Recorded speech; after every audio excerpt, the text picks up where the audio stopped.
Hello hello hello, good morning good morning good morning. कैसे हो आप सब लोग? So welcome to the amazing class. एक बार फिर से स्वागत है जनरल ऑर्गेनिक केमिस्ट्री के अंदर। ठीक है, और फिर से बहुत सारे क्वेश्चन। कुछ कैमरा सही हो गया? कैमरा तो सही है, कौन दिक्कत कैमरा में? कैमरा तो सही है, हाँ हाँ कैमरा सही है। ठीक है, वो कभी कभी स्क्रीन पे ना ऐसे लग जाता है तो साफ कर देते हैं, बस हमेशा थोड़ी होता है। हाँ तो, और ये नंबर ना शेयर करो भाई रचित जी, ये नंबर ना शेयर करो। ठीक है, चलिए आइसोमेरिज्म कब होगा? बहुत बढ़िया सवाल है। आपको आप ये भी पूछ सकते थे सर बायोमोलिक्यूल कब होगा? ऑर्गेनिक के लास्ट में। आइसोमेरिज्म कब होगा? जीओसी के बाद में, जीओसी 2 जिसको हम बोल देंगे। ठीक है, हाइड्रोकार्बन कब होगा? आइसोमेरिज्म के बाद में। Sir halo alkane halo alkane कब होगा? हाइड्रोकार्बन के बाद में। भाई जेड तभी पढ़ाया जाएगा ना जब आपको एबीसीडी से लेकर के WXY तक आता हो। तो पहले ए पढ़ो फिर बी होगा। अब ए पढ़ रहे हो, आप कह रहे हो सर बी कब होगा? ऑब्वियस है कि ए के बाद होगा। ठीक है बच्चों, चलिए अब स्टार्ट करते हैं आज का जनरल ऑर्गेनिक केमिस्ट्री का क्लास। आज हम एरोमेटिसिटी से पहले पहले तक का कर लेंगे, यानी कि 60% पार्ट जो जीओसी का होता है वो खत्म हो जाएगा, और अगले 3 और लेक्चर में हम जीओसी के एंड की तरफ मूव कर रहे होंगे। तो चलिए बच्चों, लेक्चर नंबर 8 में आज हमें लास्ट क्लास का कंटिन्यूएशन पढ़ना है। पहले कुछ बॉन्ड लेंथ के क्वेश्चन हमने होमवर्क में दिए थे, पहले वो डिस्कस कर लेते हैं, और फिर आज जो मेजर टॉपिक है वो है डांसिंग रेजोनेंस क्या होता है, जिसको हम सिग्मा रेजोनेंस या डांसिंग रेजोनेंस का नाम देते हैं, उसके बारे में पढ़ेंगे। फिर आज हम steric inhibition of resonance, SIR effect, जिसको हम सर इफेक्ट शॉर्ट में बोल देते हैं, SIR इफेक्ट भी पढ़ने वाले हैं। और तीसरा जो आज हम पढ़ेंगे दैट इज एरोमेटिसिटी। ठीक है, तीसरा जो आज हम पढ़ेंगे बच्चों वो है आपका एरोमेटिसिटी। स्टार्ट करें, आज के क्लास स्टार्ट कर दें। तो चलिए कंपेयर द बॉन्ड लेंथ, आपको कार्बन ऑक्सीजन बॉन्ड लेंथ को कंपेयर करना है।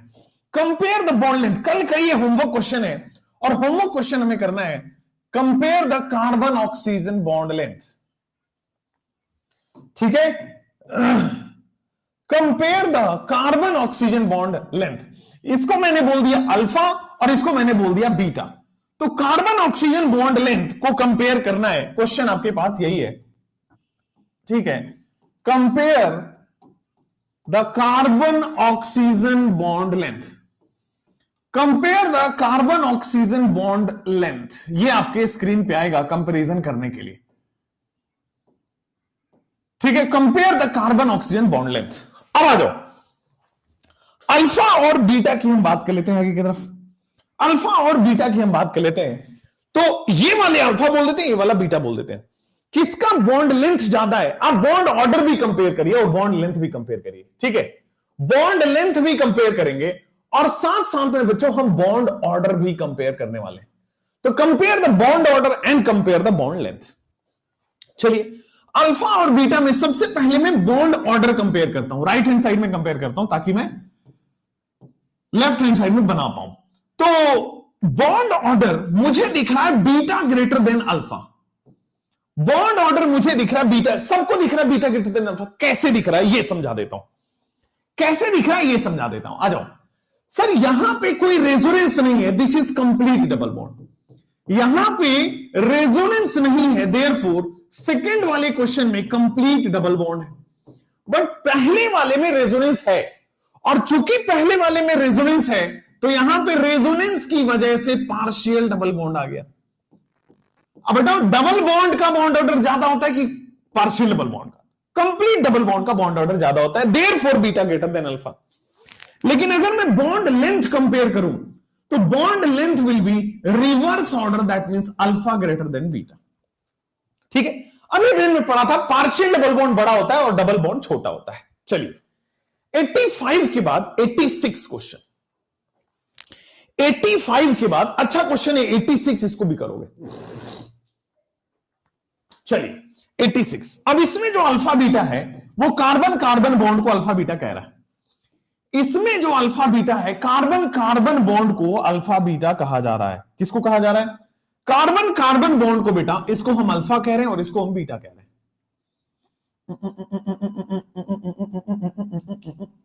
चलो इसको हमने मान लो अल्फा कह दिया और इसको मैंने मान लो बीटा कह दिया। अब आइए, तो मुझे कार्बन कार्बन बॉन्ड को अल्फा और बीटा कहा जा रहा है, तो आइए कार्बन कार्बन बॉन्ड को अल्फा और बीटा कहेंगे। तो सबसे पहला आपको बॉन्ड ऑर्डर कंपेयर करना है, फिर बॉन्ड लेंथ कंपेयर करना है। बॉन्ड ऑर्डर भी कंपेयर करिए और बॉन्ड लेंथ भी बताइए। सबसे पहले बॉन्ड ऑर्डर बताइए और उसी का रिवर्स कर देंगे तो बॉन्ड लेंथ ऑर्डर आ जाएगा।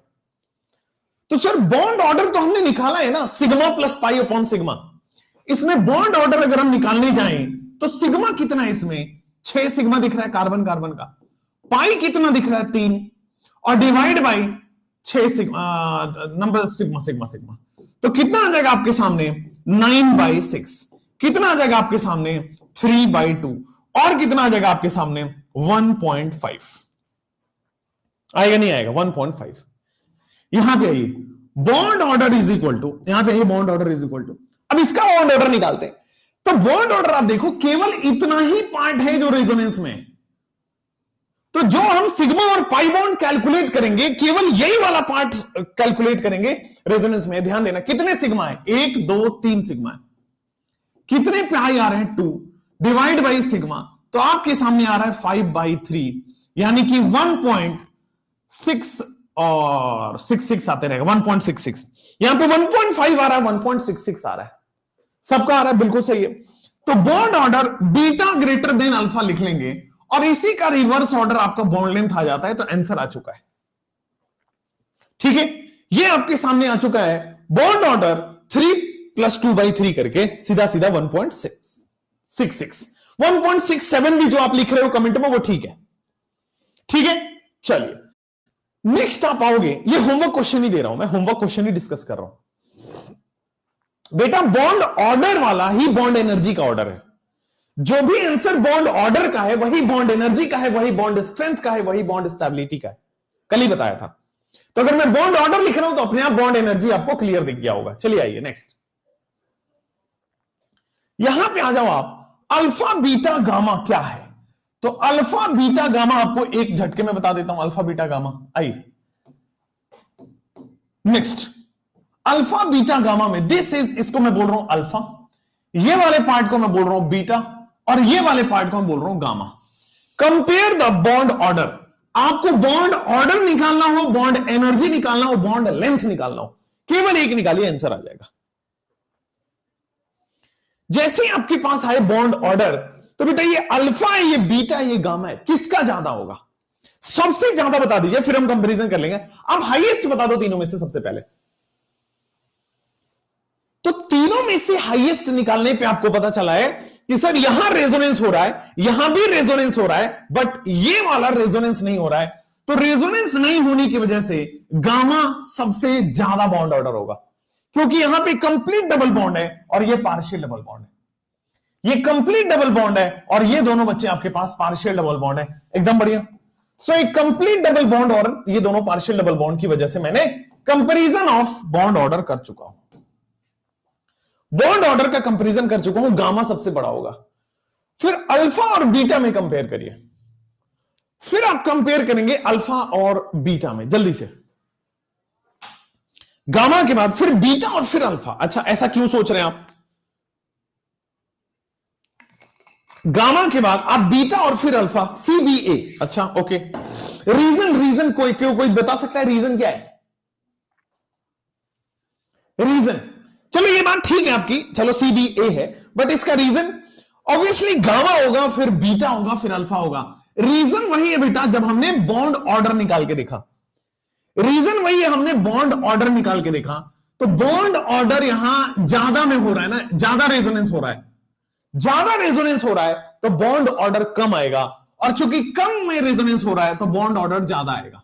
ठीक है, तो ज्यादा में रेजोनेंस हो रहा है बॉन्ड ऑर्डर कम आएगा, कम में रेजोनेंस हो रहा है बॉन्ड ऑर्डर ज्यादा आएगा, और एक रिवर्स ऑर्डर आप लिख लेंगे तो बॉन्ड लेंथ का आ जाएगा, alpha greater than beta greater than gamma.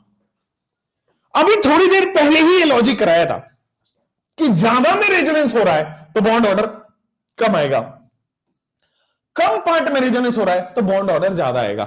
ये मैंने आपको रियलाइज करा दिया, इसी चीज को यहां यूज करना है कि अगर ज्यादा नंबर ऑफ कार्बन में रेजोनेंस हो रहा है तो फिर आपका बॉन्ड ऑर्डर कम आएगा, और कम में रेजोनेंस हो रहा है तो बॉन्ड ऑर्डर ज्यादा आएगा। एकदम समझ में आ गए? क्लियर? 87 हो गया। Next will go for 88। Next will go for 88।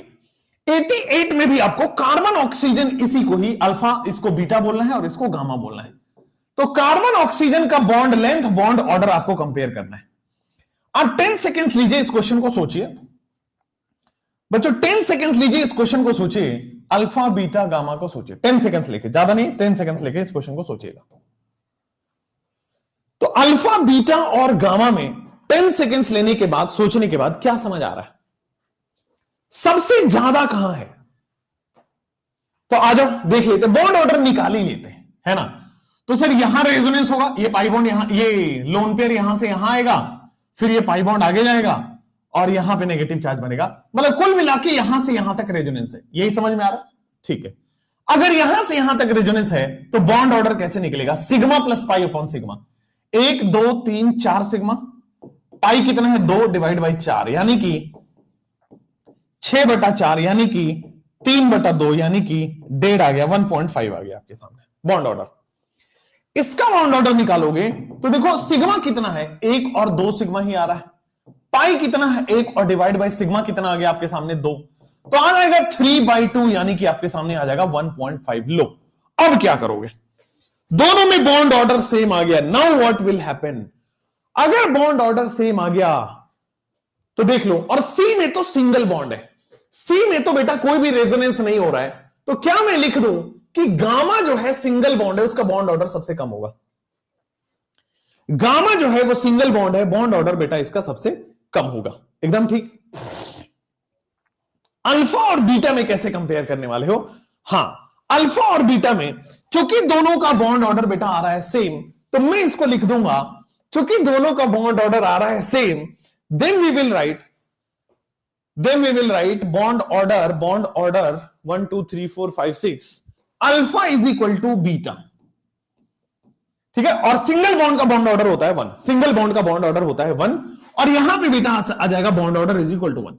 Single bond का बॉन्ड ऑर्डर आ जाएगा 1 और डबल बॉन्ड का बॉन्ड ऑर्डर आ जाएगा नीचे।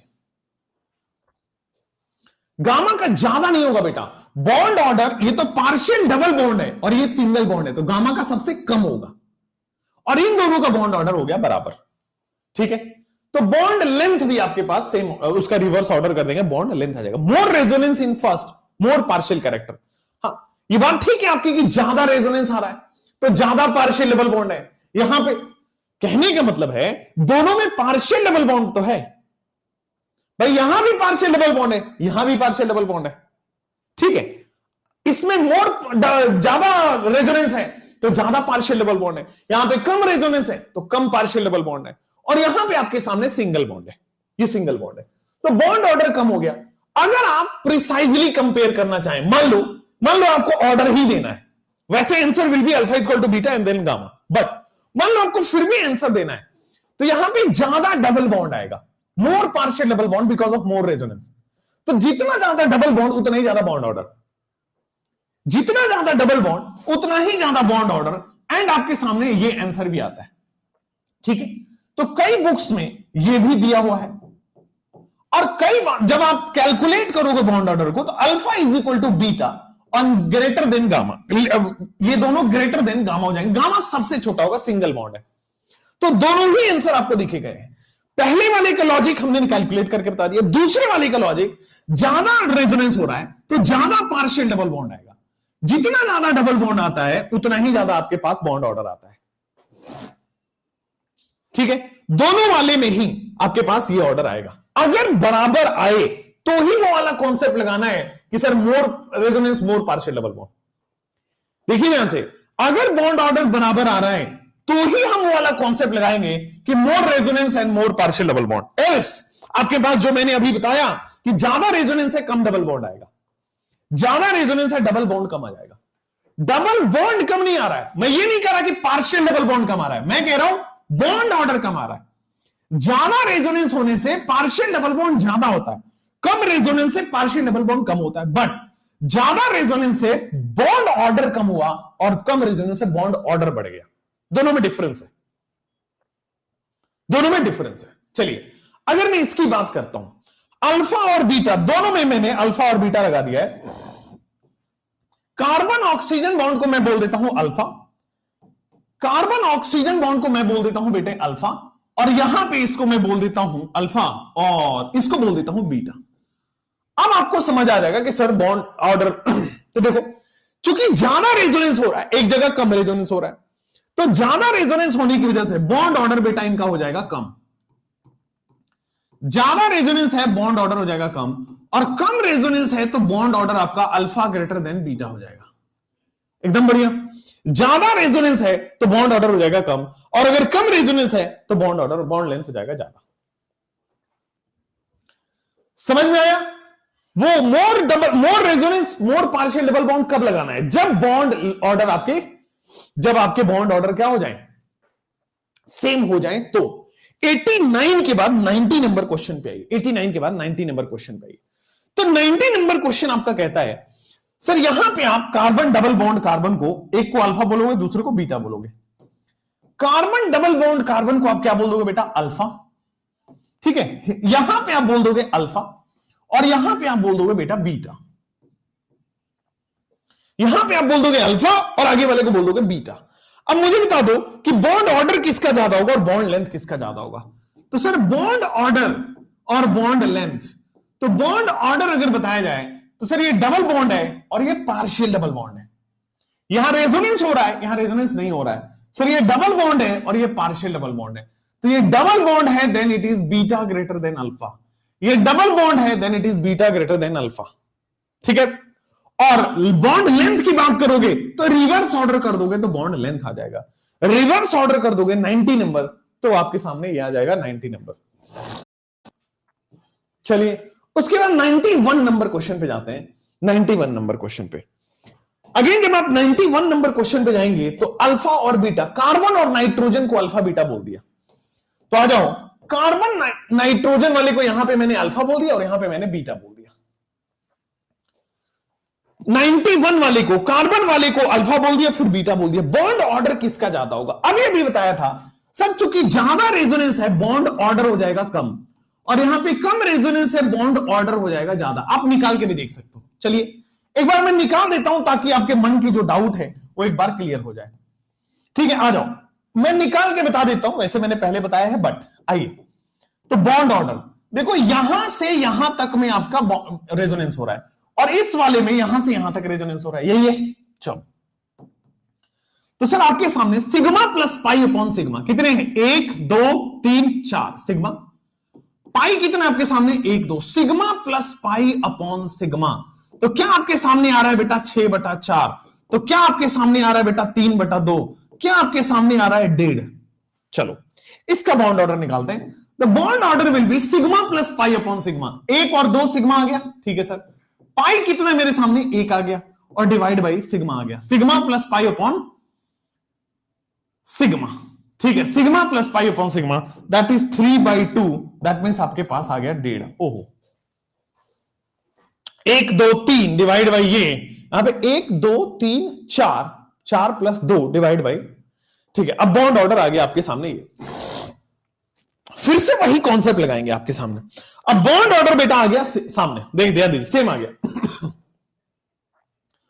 बॉन्ड ऑर्डर सेम आ गया तो कैसे करोगे?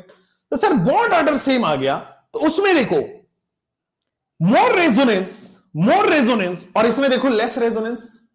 हां सर, मोर रेजोनेंस है तो मोर पार्शियल डबल बॉन्ड है, लेस रेजोनेंस है तो लेस पार्शियल डबल बॉन्ड है। बीटा ग्रेटर देन अल्फा या alpha greater than beta? Beta greater than alpha या अल्फा ग्रेटर देन बीटा? अब ध्यान देना एक एक करके। बीटा ग्रेटर देन अल्फा या alpha greater than beta?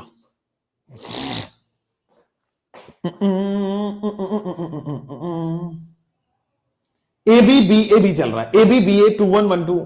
Beta A B greater than B या बी ग्रेटर देन ए? आइएगा, आते ध्यान से। सर जितना ज्यादा आपके सामने क्या आ गया, रेजोनेंस हो गया, इतना ही ज्यादा पार्शियल डबल बॉन्ड आ गया। मैं बॉन्ड ऑर्डर पूछ रहा हूं, चलो मुझे बॉन्ड ऑर्डर, ठीक है, चूंकि बॉन्ड ऑर्डर कैलकुलेशन में सेम आ गया। अब रेजोनेंस से देखो सर, ज्यादा रेजोनेंस हो रहा है, ज्यादा पार्शियल डबल बॉन्ड आ रहा है। कम रेजोनेंस आ रहा है, कम पार्शियल डबल बॉन्ड आ रहा है। ये बात क्लियर है? ठीक है सर ज्यादा पार्शियल डबल बॉन्ड है, यहां पे कम पार्शियल डबल बॉन्ड है। और बॉन्ड ऑर्डर क्या होता है? बॉन्ड ऑर्डर बताता है डबल बॉन्ड कितना ज्यादा है। बॉन्ड ऑर्डर का मीनिंग समझो। बॉन्ड ऑर्डर क्या बता रहा है कि डबल बॉन्ड का कंट्रीब्यूशन कितना ज्यादा है। अब ध्यान देना अगर तो सर ये वाला यहां आएगा और ये वाला यहां जाएगा, फिर ये वाला यहां आएगा, फिर ये वाला यहां जाएगा, यही होगा। तो रेजोनेटिंग स्ट्रक्चर जब हम बनाएंगे तो वहां पे 2 बार पाई बॉन्ड आ रहा है, ओके, और यहां पे केवल 1 बार, ठीक है। तो सर आपके सामने ज्यादा रेजोनेंस और कम रेजोनेंस वाला लगा लेंगे और आपके स्क्रीन पे आ जाएगा बीटा ग्रेटर देन अल्फा, ठीक है। और बॉन्ड लेंथ जो हमने पहले बोला अल्फा ग्रेटर देन बीटा हो जाएगा। बॉन्ड लेंथ और बॉन्ड ऑर्डर हमने आपके स्क्रीन पे लिख दिया। पुराना वाला जो आपने सोच रखा है वही वाला ऑर्डर चलेगा, ठीक है। रौनक, इसको तो मैं टेलीग्राम पे मिलता हूं और ये यहां पे भी है, बहुत बढ़िया। अब यहां आ जाइए, compare the bond length of alpha beta and gamma. Compare the bond length of alpha beta gamma, ठीक है। अल्फा बीटा गामा का बॉन्ड लेंथ आप कंपेयर करिए। Compare the bond length of alpha beta gamma. तो तीनों ही same हो गया, wrong है, तीनों ही सेम नहीं है। एक में यहां पे कार्बन नहीं है, पहली बात। ला ला ला ला ला ला ला ला ला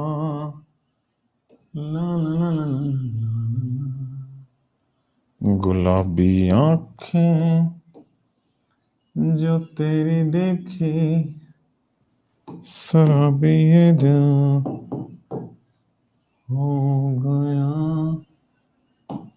संभालो मुझको। यहां पे सर कार्बन नहीं है, यहां पे सर कार्बन ही कार्बन है, ऑक्सीजन नहीं है, ठीक है ना। वो गलती से ऑक्सीजन वहां ड्रॉ किया हुआ था। तो ये आपके सामने बन गया पहला। और दूसरा क्वेश्चन यहां पे ऐसा है, चलिए दूसरा क्वेश्चन ऐसा है। आपको कंपेयर करना है, इस वाले बॉन्ड को अल्फा बोल दिया, इस वाले बॉन्ड को बीटा बोल दिया और इस वाले बॉन्ड को गामा बोल दिया। बॉन्ड ऑर्डर कंपेयर करना है, इन तीनों का ही बॉन्ड ऑर्डर क्या होगा। सबसे हाईएस्ट कौन होगा आप मुझे बता दीजिए, सबसे हाईएस्ट कौन होगा आप मुझे बता दीजिए।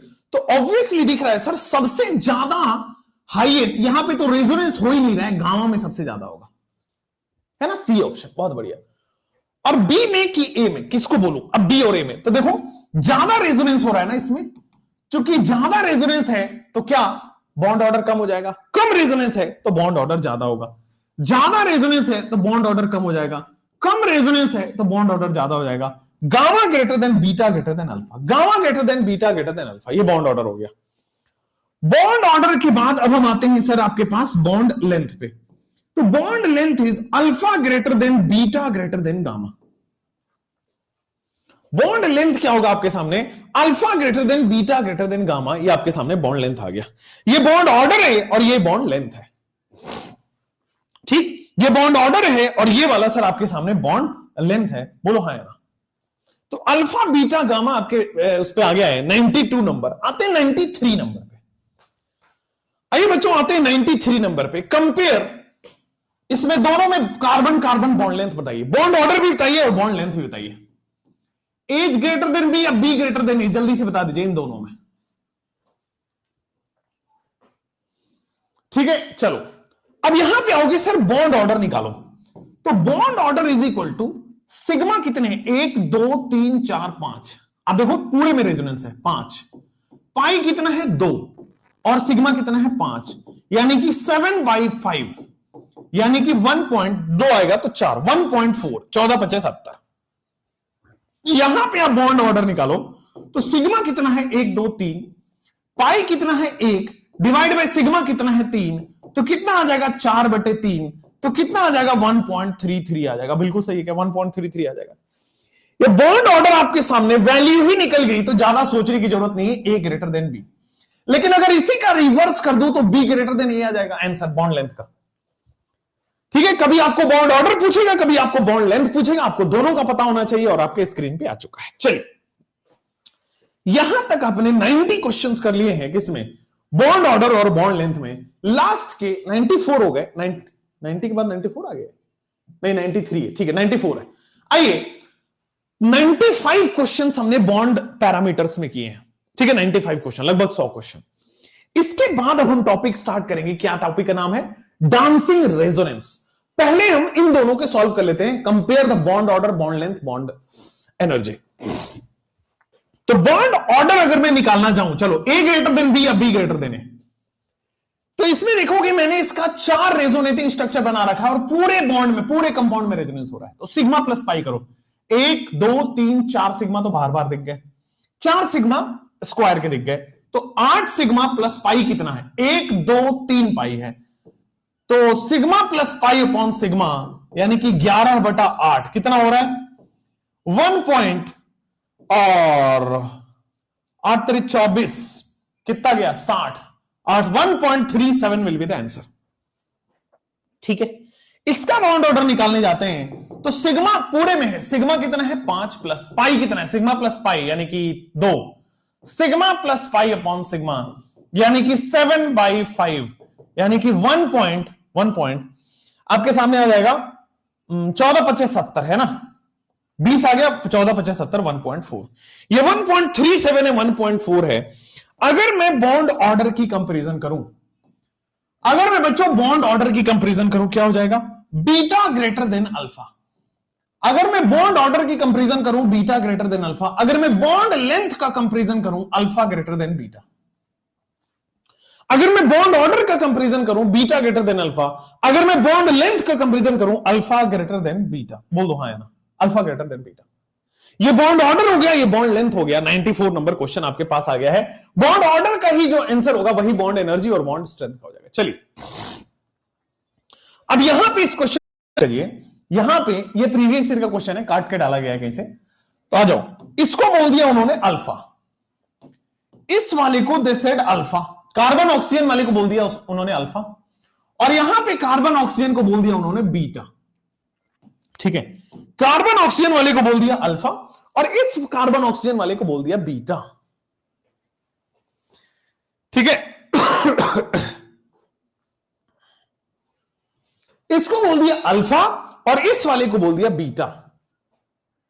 क्लियर है, कोई दिक्कत नहीं है। आइए पाई सिग्मा, ठीक है भाई, यहां पे आइए, पाई सिग्मा आ जाओ। तो सबसे पहले यहां पे आओगे, पाई सिग्मा, वहां भी पाई और सिग्मा आ रहा है, 4 जा रहा है, तो मुझे बता दो ज्यादा रेजोनेंस हो रहा है तो क्या बॉन्ड ऑर्डर कम हो जाएगा, ज्यादा रेजोनेंस से बॉन्ड ऑर्डर कम हो जाएगा, कम रेजोनेंस से बॉन्ड ऑर्डर ज्यादा हो जाएगा, क्या यही बॉन्ड ऑर्डर और बॉन्ड लेंथ का आंसर है? तो देख लीजिए प्रीवियस ईयर में तो बहुत छोटे सवाल आते हैं जो हमने किया उसके कंपैरिजन में, प्रीवियस ईयर में तो बहुत छोटे सवाल आते हैं जो हमने किया उसके कंपैरिजन में।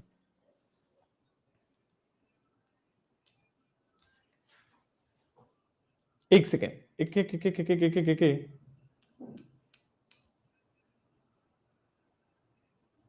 ठीक है, बिल्कुल सही है। वैल्यू निकालो, वैल्यू, अच्छा ये वाला, ओके आप कह रहे हो तो वैल्यू निकाल लेते हैं। आइए वैल्यू भी निकाल लेते हैं, वैल्यू से आपके पास ज्यादा रेजोनेंस है, कम आ जाएगा। ओके, जब आप वैल्यू निकालोगे तो बॉन्ड ऑर्डर कैसे निकलेगा, value is equal to bond order is equal to sigma plus pi open sigma, 1 2 3 4 sigma दिख रहा है, ठीक है, प्लस पाई कितना दिख रहा है 1 2, डिवाइड बाई सिग्मा करोगे तो कितना आ रहा है आपके सामने 6/4 यानी कि 15 चौका 60 हो जाता है, 1.5 बॉन्ड ऑर्डर। इसमें आ जाओ, बॉन्ड ऑर्डर कैसे निकलेगा, तो bond order is equal to sigma कितना है 1 2, पाई कितना है 1 डिवाइड बाई सिग्मा कितना है 2, यानी कि आपके सामने आ जाएगा 1.5। तो अगेन वही लॉजिक लगेगा, चूंकि दोनों का बॉन्ड ऑर्डर सेम है तो सेम लॉजिक जो हमने किया अभी बॉन्ड ऑर्डर का, अगर बॉन्ड ऑर्डर अभी दोनों सेम है तो क्या करेंगे, ज्यादा रेजोनेंस है तो कम बॉन्ड ऑर्डर है, कम, यहां ज्यादा रेजोनेंस है और यहां पे कम रेजोनेंस है तो वही वाला ले लोगे, ज्यादा रेजोनेंस है तो कम पार्शियल डबल बॉन्ड और कम रेजोनेंस है तो ज्यादा पार्शियल डबल बॉन्ड, और अगर ज्यादा पार्शियल डबल बॉन्ड है तो वही तो हमने किया था बीटा ग्रेटर देन अल्फा, और फिर बॉन्ड लेंथ कर लोगे तो बेटा आपके सामने क्या आ जाएगा, alpha greater than beta. Easy हो गया है। चलिए जैसे आपने किया, आते हैं व्हाट इज डांसिंग रेजोनेंस। ध्यान से देखने, व्हाट इज डांसिंग रेजोनेंस बड़ी सिंपल है, बड़ी आसान है। एक पूरे एक ऑर्गेनिक कंपाउंड में एक जगह लगता है। वैसे मैं आपको बता दूं, डांसिंग रेजोनेंस एक हाइपोथेटिकल कॉन्सेप्ट है, यह रियल कॉन्सेप्ट नहीं है, ठीक है। ऐसा कोई भी आईयूपीएसी ने या कोई केमिस्ट्री के ऑथर ने, कोई रिसर्च पेपर ने कोई आज तक बताया नहीं है, ठीक है। ये हमने अपनी तरफ से एक नाम रख दिया है, हमने अपनी तरफ से एक नाम रख दिया है, हाइपोथेटिकल नेम रख दिया है। It is hypothetical thing, dancing resonance या सिग्मा रेजोनेंस, ठीक है। ऐसा कोई रेजोनेंस होता नहीं है, बट हमने चीजों को एक्सप्लेन करने के लिए एक नाम दे दिया है, ठीक है। रियलिटी में this does not exist, please mark it very clear, it does not exist. जैसे कैनोनिकल स्ट्रक्चर, जैसे रेजोनेटिंग स्ट्रक्चर्स क्या है, हाइपोथेटिकल है, चीजों को एक्सप्लेन करने के लिए हमने उसको बना दिया। वैसे ही सिग्मा रेजोनेंस, डांसिंग रेजोनेंस हालांकि बहुत पॉपुलर है, और ये कोटा से निकला हुआ एक, कोटा में लोगों ने इसको डांसिंग रेजोनेंस का नाम दे दिया, और वहीं से 1980s 90s से ये कॉन्सेप्ट आया। उससे पहले ये पढ़ाई भी नहीं जाता था। तो आप पुरानी जब ऑर्गेनिक की डेप्थ किताबें पढ़ोगे तो उसमें ये कॉन्सेप्ट नहीं है, ठीक है। उसमें डांसिंग रेजोनेंस नाम का कोई वर्ड नहीं है, हां, लेकिन ये फिनोमेना जरूर है। अब आइए, ये होता क्या है? तो सर रेजोनेंस, डांसिंग रेजोनेंस पूरे ऑर्गेनिक में केवल एक जगह लिखता है, साइक्लोप्रोपाइल कार्बोकेटाइन में, मिथाइल साइक्लोप्रोपाइल कार्बोकेटाइन में। ध्यान दीजिएगा, ठीक है। 95 कर देंगे, पहले इसको समझेंगे। डांसिंग रेजोनेंस क्या होता है मैं आपको पहले समझाता हूं। ये केवल एक कंपाउंड में लगता है, methyl cyclopropyl carbocation. Methyl cyclopropyl carbocation में ये लगता है, मिथाइल साइक्लोप्रोपाइल कार्बोकेटाइन में बच्चों ये लगता है। अच्छा, अब मिथाइल साइक्लोप्रोपाइल कार्बोकेटाइन में चूंकि ये लगता है, तो ध्यान दीजिएगा सर, एक तो ये 60 डिग्री एंगल बना रहा है, 60 डिग्री एंगल बना रहा है, 60 डिग्री एंगल बना रहा है। ध्यान दीजिए, एक तो कार्बोकेटाइन अनस्टेबल है, साथ में ये 60 डिग्री एंगल बना के और अनस्टेबल है। क्या हो रहा है? मिथाइल साइक्लोप्रोपाइल कार्बोकेटाइन में क्या होता है? एक तो कार्बोकेटाइन है वो अनस्टेबल होता है, इलेक्ट्रॉन डेफिशिएंट, ऑक्टेट इनकंप्लीट। साथ में सर 60 डिग्री बॉन्ड एंगल होने की वजह से यहां और ज्यादा वो आ जाता है, अनस्टेबिलिटी। तो मिथाइल साइक्लोप्रोपाइल कार्बोकेटाइन बहुत ज्यादा अनस्टेबल होता है, उसकी वजह से क्या होगा? तो मिथाइल साइक्लोप्रोपाइल कार्बोकेटाइन चूंकि बहुत ज्यादा अनस्टेबल होता है, इसलिए ध्यान दीजिए सर, ये अनस्टेबल इलेक्ट्रॉन डेफिशिएंट है। क्या होगा? ये वाला बॉन्ड टूट जाएगा और ये वाला बॉन्ड टूट के आगे चला जाएगा। क्या होगा? ये वाला बॉन्ड टूट जाएगा और ये वाला बॉन्ड टूट के बच्चों आगे चला जाएगा। This is your double bond CH2। ध्यान दीजिएगा, ये वाला बॉन्ड टूट जाएगा और ये वाला बॉन्ड टूट के बच्चों आगे चला जाएगा। This is your double bond CH2। देखो, यहां पे इलेक्ट्रॉन की कमी थी, ये खुद भी ये अनस्टेबल था, तो अनस्टेबल, ये स्टेबल होना चाहता है, ये भी स्टेबल होना चाहता है, तो ये टूट जाएगा तो एंगल स्ट्रेन कम हो जाएगा। ये टूटा क्यों? एंगल स्ट्रेन कम हो जाएगा, और टूटने के बाद ये इलेक्ट्रॉन यहां ट्रांसफर हुआ।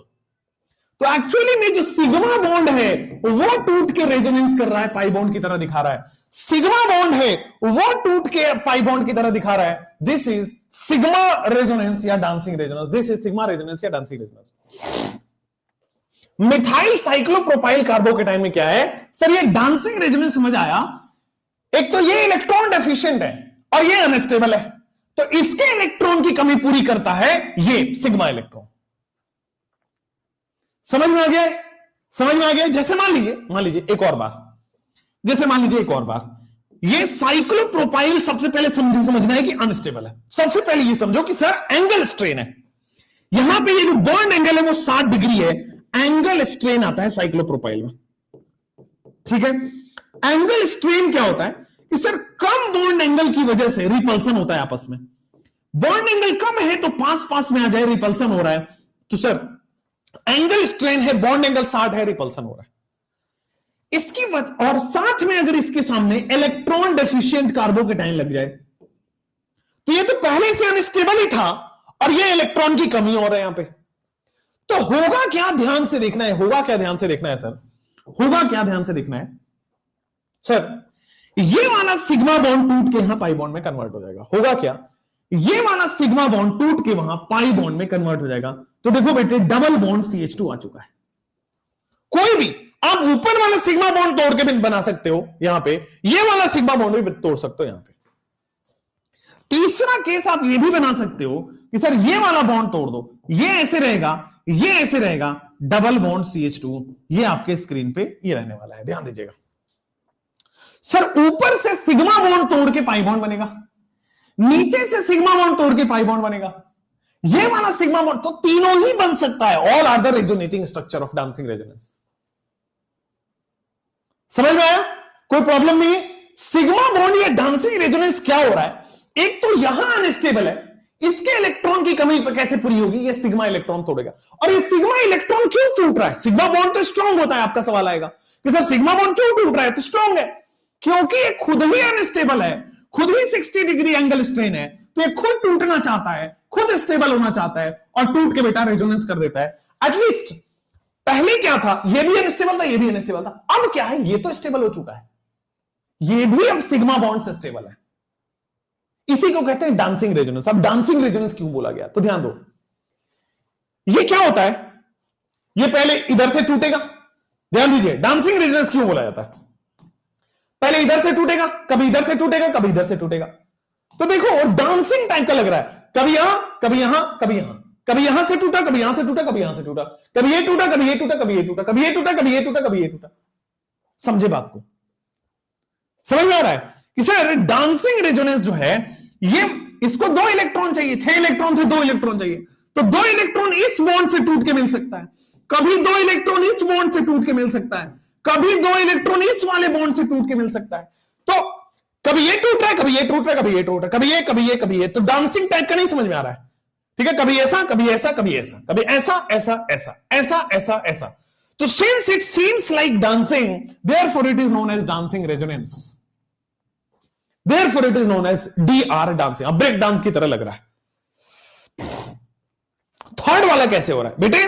थर्ड वाले में भी तो वही कहानी है, आपके पास ये CH2 plus methyl cyclopropyl carbocation है, ठीक है? अब यहां पे इलेक्ट्रॉन की कमी पूरी करनी है, CH2 प्लस जो है वहां पे इलेक्ट्रॉन की कमी पूरी करनी है। आ जाओ, अब इलेक्ट्रॉन की कमी पूरी करनी है, तो ये दोनों के दोनों इलेक्ट्रॉन बेटा यहां ट्रांसफर हो जाएंगे, ये दोनों के दोनों इलेक्ट्रॉन यहां उड़ के चले जाएंगे, बॉन्ड टूट जाएगा। जैसे ये टूट रहा है, जैसे ये टूट रहा है, वैसे ये टूट रहा है, कोई अलग से थोड़ी है। समझ में आ गया है? कोई दिक्कत तो नहीं है। तो जैसे this is known as dancing resonance, और डांसिंग रेजोनेंस केवल और केवल मिथाइल साइक्लोप्रोपाइल में लगता है, और dancing resonance only acts in, dancing resonance is only applicable in, dancing resonance is only applicable in, dancing resonance is only applicable in, कहां पे होता है dancing resonance? only applicable in methyl cyclopropyl carbocation. dancing resonance is only applicable in methyl cyclopropyl carbocation. इसको हम methyl cyclopropyl carbocation में ये लगता है। dancing resonance is only applicable in methyl cyclopropyl carbocation. I hope it is clear. तो this is the dancing resonance का case. आगे बढ़े, this is the dancing resonance का केस। आगे बढ़ जाते हैं। चलिए, जैसे मान लीजिए आपके पास स्टेबिलिटी का क्वेश्चन है, कंपेयर द स्टेबिलिटी। ये हमेशा मिथाइल साइक्लोप्रोपाइल कार्बोकेटाइन देखोगे तो आपके पास आंसर आएगा dancing resonance. Compare the stability, compare the stability. आइएगा, स्टेबिलिटी ऑफ द कार्बोकेटाइन आपको कंपेयर करना है। सर ये एक तरफ से मिथाइल साइक्लोप्रोपाइल है, ये 2 तरफ से मिथाइल साइक्लोप्रोपाइल है, ये 3 तरफ से मिथाइल साइक्लोप्रोपाइल है। अगर स्टेबिलिटी की बात आएगी तो ज्यादा मिथाइल साइक्लोप्रोपाइल है, ज्यादा स्टेबिलिटी आएगी। More the dancing resonance more will be the stability. इसमें 3 तरफ से डांसिंग रेजोनेंस दिख रहा है, इसमें 2 तरफ से डांसिंग रेजोनेंस दिख रहा है, उसमें 1 तरफ से डांसिंग रेजोनेंस दिख रहा है। तो more the dancing resonance more will be the stability. ये यहां ए बी सी में सबसे ज्यादा स्टेबिलिटी किसकी होगी? ए की बी की सी की? तो सर बी में कुछ भी नहीं लग रहा, सी में कुछ भी नहीं लग रहा, ये भी 1 डिग्री, ये भी 1 डिग्री, लेकिन ए तो सबसे ज्यादा स्टेबल होगा।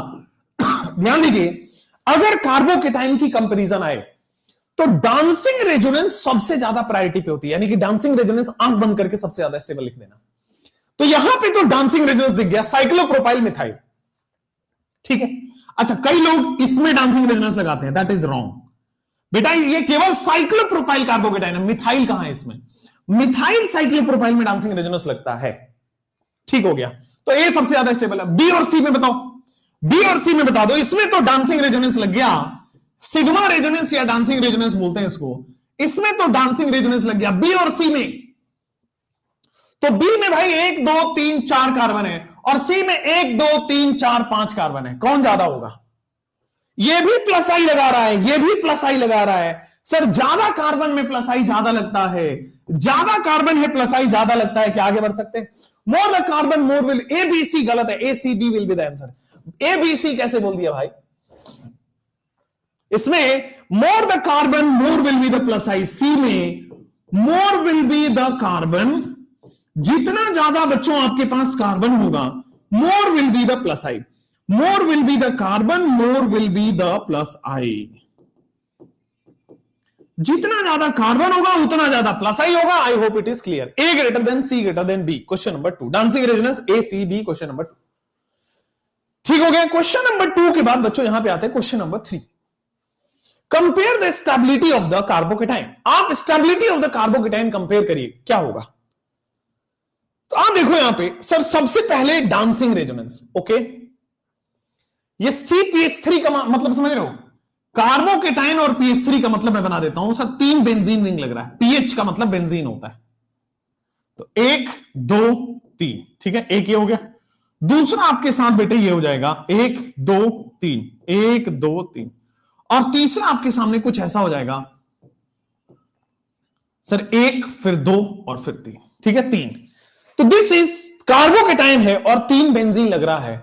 उसके बाद यहां पे आइए, कार्बोकेटाइन के पास 1 बेंजीन लग रहा है, यानी कि CH2 प्लस के पास 1 बेंजीन रिंग लग रहा है, CH2 प्लस के साथ 1 बेंजीन रिंग लग रहा है,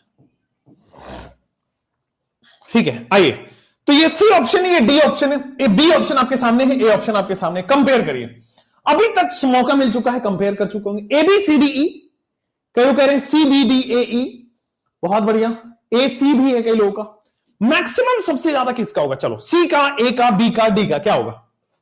मैक्सिमम किसका ज्यादा होगा? अभी मैंने सबके एक्सपेंडेड फॉर्मूले लिख दिए।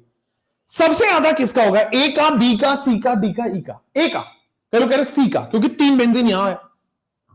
हाँ, इसीलिए क्वेश्चन कराया है। और इस क्वेश्चन के ऊपर नोट लिखेंगे कि डांसिंग रेजोनेंस को सबसे ज्यादा प्रायोरिटी मिलेगी। Dancing resonance has highest priority in stability. तो भले ही 1000 रेजोनेंस हो जाए, priority, priority, dancing resonance has highest priority in stability of carbocation. बेटा जब भी स्टेबिलिटी ऑफ कार्बोकेटाइन की बात हो तो डांसिंग रेजोनेंस की सबसे ज्यादा स्टेबिलिटी देंगे। जब भी स्टेबिलिटी ऑफ कार्बोकेटाइन की बात हो, डांसिंग रेजोनेंस को सबसे ज्यादा प्रायोरिटी मिलेगी और वो सबसे ज्यादा स्टेबल हो जाएगा। ए इज द हाईएस्ट स्टेबल, ए सबसे ज्यादा स्टेबल होगा। बी की बात करो, फिर सी की, फिर डी की, फिर ई की। बी की बात करो, फिर सी की बात करो, फिर डी की बात करो, फिर ई की बात करो। बी और सी में ही मेजर कंफ्यूजन। सी की बी, कई लोग कह रहे हैं सर ये रॉन्ग है। बेटा आप कम से कम 5-6 जन्म लेंगे ना, पुनर्जन्म, तब जाके आपको समझ में आएगा कि मैं क्या पढ़ा रहा हूं। उससे नीचे तो की तो बात ही नहीं करता ना मैं। बेटा ये सबसे ज्यादा है, इसमें डांसिंग रेजोनेंस है, डांसिंग रेजोनेंस का सबसे ज्यादा। अब बताओ, ए के बाद अब बी आएगा, सी आएगा, डी आएगा, ई आएगा। ए के बाद कई लोग कह रहे हैं कि सर सी आएगा। ए में मिथाइल ग्रुप कहां है? अच्छा, और ये क्या है? ए में मिथाइल ग्रुप, ये क्या है भाई? अरे बॉन्ड लाइन में लास्ट में CH2 ही तो होता है। अरे यार, अब बताओ, एक ए सबसे ज्यादा होगा, फिर बी में कि सी में? देखो यहां पे 3 रेजोनेंस है और यहां पे रेजोनेंस है, सी में कि इसमें, बी में कि सी में। बहुत बढ़िया, बहुत बढ़िया, बहुत बढ़िया। आइए आइए आइए आइए आइए, ये जो क्वेश्चन है बहुत दमदार क्वेश्चन है, बहुत ज्यादा बढ़िया क्वेश्चन है। ए में कि बी में कि सी में कि डी में? चलिए, अभी आप इस क्वेश्चन को शायद उस वे में आंसर ना कर दे, बट मैं बताते चलूंगा। ये देखोगे 1 2 3 और यहां पे 4, कितना हो गया? 1 2 3 4 5 6 7 8 कार्बन में रेजोनेंस हो रहा है। तो 8 कार्बन में रेजोनेंस होने की वजह से, ज्यादा रेजोनेंस होने की वजह से, यहां पे फिर भी देखोगे तो एक बार में 7 कार्बन में ही रेजोनेंस हो रहा है। यहां पे ज्यादा कार्बन में, वैसे इसका आंसर एरोमेटिक है, बट अभी एरोमेटिक हमने पढ़ा नहीं, तो लॉजिक सुनो। 8 कार्बन में रेजोनेंस हो रहा है और यहां पे 7 कार्बन में रेजोनेंस हो रहा है, देयरफॉर बेटा 8 वाला जीत जाएगा, ज्यादा रेजोनेंस हो रहा है इसमें। ठीक है, यहां पे देखो 1 2 3 4 5, अच्छा 8 नहीं 7 है, अच्छा 7 है। अब पहले डिसाइड करते हैं, तो 7 कार्बन है, 1 2 3 4 5 6 7, 7 कार्बन हो गया। तो इसमें देखोगे आप लीनियर कंजुगेशन है, इधर से पूरा पूरा पूरा पूरा एक बार में रेजोनेंस कर ले रहा है। मैं जब रेजोनेंस पढ़ा रहा था तब आपको बताया था, जब मैं रेजोनेंस पढ़ा रहा था तब आपको बताया था कि सर एक ही रिंग में अगर रेजोनेंस हो रहा है उसको ज्यादा प्रायोरिटी मिलेगी। यहां पे रिंग और उसके बाहर रेजोनेंस हो रहा है, इसको प्रायोरिटी कम मिलेगी। एक रिंग में रेजोनेंस हो रहा है तो इसको प्रायोरिटी ज्यादा मिल जाएगी। वैसे एरोमेटिसिटी पढ़ने के बाद लॉजिक अलग है, बट रेजोनेंस के लॉजिक से ए के बाद बी आ जाएगा, फिर 3 रेजोनेंस इसमें आ जाएगा, फिर 1 रेजोनेंस डी में आ जाएगा, ई में कुछ है ही नहीं, ई में सिंपली प्लस आई लग रहा है। तो A B C D E will be the answer.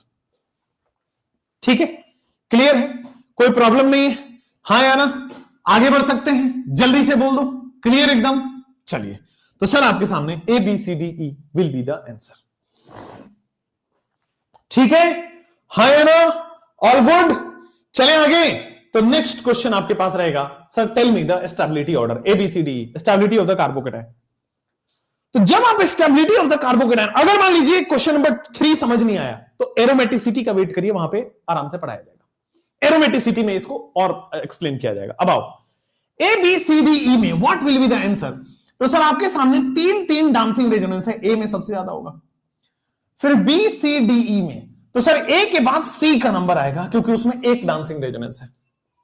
फिर बी और डी की बात कर लो तो बी को ज्यादा प्रायोरिटी मिलेगी as compare to D, B को ज्यादा प्रायोरिटी मिलेगी एज कंपेयर टू डी, ये हमने अभी अभी बता दिया आपको। ठीक है, क्लियर हो गया? आगे बढ़ते हैं, तो अपने अगले स्क्रीन पे आ जाते हैं, दैट इज रेजोनेंस एनर्जी। अब नेक्स्ट टॉपिक जो हमारा है वो है रेजोनेंस एनर्जी पढ़ने का, और फिर रेजोनेंस एनर्जी के बाद हम लोग जाएंगे किस पे? SIR इफेक्ट पे, और फिर एरोमेटिसिटी वगैरह आता है। तो रेजोनेंस एनर्जी के लिए सब लोग ठीक है, मैसेज मैं ना ज्यादा गलती कर दी, कोई बात नहीं। अब आइए सीख लीजिए, आप गलती करना अच्छी बात है, आप अगर यहां गलती कर रहे हैं तो वहां जाके नहीं करेंगे। चलिए, ये लास्ट के क्वेश्चन नंबर 3 और 4 को अभी के लिए आप होल्ड कर सकते हैं, एरोमेटिसिटी के बाद ये क्वेश्चन दोबारा आएगा। आएंगे अब रेजोनेंस एनर्जी पढ़ते हैं, रेजोनेंस एनर्जी क्या है। तो आ जाओ, व्हाट इज रेजोनेंस एनर्जी समझो। रेजोनेंस होता है तो बहुत सारे रेजोनेटिंग स्ट्रक्चर बनेंगे, सब लोगों का फोकस इधर। रेजोनेंस एनर्जी क्या होता है, फ्रेश पढ़ते हैं कि सर जब रेजोनेंस होता है तो बहुत सारे रेजोनेटिंग स्ट्रक्चर बनते हैं, और एक रियल होता है रेजोनेंस हाइब्रिड, और बाकी हाइपोथेटिकल रेजोनेटिंग स्ट्रक्चर बनता है। तो जो रियल रेजोनेंस हाइब्रिड है और जो मोस्ट स्टेबल रेजोनेटिंग स्ट्रक्चर है, उन दोनों में जो एनर्जी डिफरेंस है उसको, उस डिफरेंस को हम रेजोनेंस एनर्जी कहते हैं। ध्यान से सुनिए, बहुत सारे रेजोनेटिंग स्ट्रक्चर होते हैं रेजोनेंस में, और एक रेजोनेंस हाइब्रिड होता है। तो बहुत सारे रेजोनेटिंग स्ट्रक्चर्स में जो सबसे स्टेबल रेजोनेटिंग स्ट्रक्चर है, बहुत सारे रेजोनेटिंग स्ट्रक्चर में जो सबसे स्टेबल रेजोनेटिंग स्ट्रक्चर है और जो रेजोनेंस हाइब्रिड है, इन दोनों का energy difference is the resonance energy. ठीक है, what is resonance energy? Resonance energy is basically the energy difference. Resonance energy क्या है? Resonance energy is basically the energy difference between resonance hybrid, the energy difference between resonance hybrid and most stable resonating structure। भाई सबसे ज्यादा stable resonating structure, the energy difference between resonance hybrid and most stable resonating structure is resonance energy. Resonance energy हम किसको बोलते हैं, हमने आपको बता दिया कि बहुत सारे रेजोनेटिंग स्ट्रक्चर होंगे, उनमें जो सबसे स्टेबल रेजोनेटिंग स्ट्रक्चर होगा और जो आपका रेजोनेंस हाइब्रिड होगा, इन दोनों का जो एनर्जी डिफरेंस होगा, that will be the resonance energy. ठीक है, that will be the resonance energy.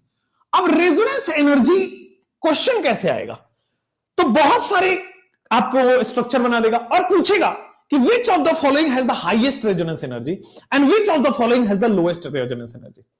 पूछेगा which of the following has the highest resonance energy और which of the following has the lowest resonance energy, है ना, highest और lowest पूछता है। तो more the resonance more will be the resonance energy. वैसे बहुत सारे इसके पैटर्न है बट उसमें नहीं जाना है। जितना ज्यादा रेजोनेंस होगा उतनी ज्यादा रेजोनेंस एनर्जी होगी, बात खत्म। जितना ज्यादा रेजोनेंस होगा उतनी ज्यादा रेजोनेंस एनर्जी होगी, बात खत्म। ठीक है ना, हाँ, मोर the resonance more the ability of the resonance more will be the resonance energy. जैसे मान लो ये ए है, बी है, सी है, डी है, मुझे बताओ रेजोनेंस एनर्जी कहां ज्यादा होगा कहां कम होगा, क्वेश्चन से ही समझ आएगा। ए है, फिर आपके सामने बच्चों बी है, फिर सी है, फिर डी है। ए है, फिर बी है, फिर आपके सामने बच्चों क्या है, सी है। सी में कर लो आप ये पाई बॉन्ड और इसको कर लो फिर से पाई बॉन्ड और इसको कर लो आप पाई बॉन्ड। तो ए है, फिर बी है, फिर सी है, फिर डी है। जल्दी बताओ, तो रेजोनेंस एनर्जी आपको कंपेयर करना है, कंपेयर द रेजोनेंस एनर्जी। तो बड़ी सिंपल है, more the ability of the resonance more will be the resonance energy, खत्म। जितना ज्यादा रेजोनेंस होगा उतनी ज्यादा रेजोनेंस एनर्जी होगी। अब आओ, तो सर यहां रेजोनेंस नहीं हो रहा है तो इसकी रेजोनेंस एनर्जी कम होगी। इसमें 1 2 3 4 कार्बन में रेजोनेंस हो रहा है, इसमें बेटा 6 कार्बन में रेजोनेंस हो रहा है, लेकिन दोनों में ही 6 कार्बन में रेजोनेंस हो रहा है, बट एरोमेटिक होता है ना ये, इसलिए इसमें ज्यादा एनर्जी, इसकी रेजोनेंस एनर्जी ज्यादा हो गई, डीसीबी है। जैसे यहां पे आ जाओ, तो more the ability of the resonance more will be the, ये शॉर्ट ट्रिक है, ठीक है। वैसे पढ़ाने के लिए 5 6 फैक्टर्स होते हैं, बट उतने में डीप में जाने की जरूरत नहीं है। रेजोनेंस एनर्जी का कंपैरिजन सवाल आएगा, ठीक।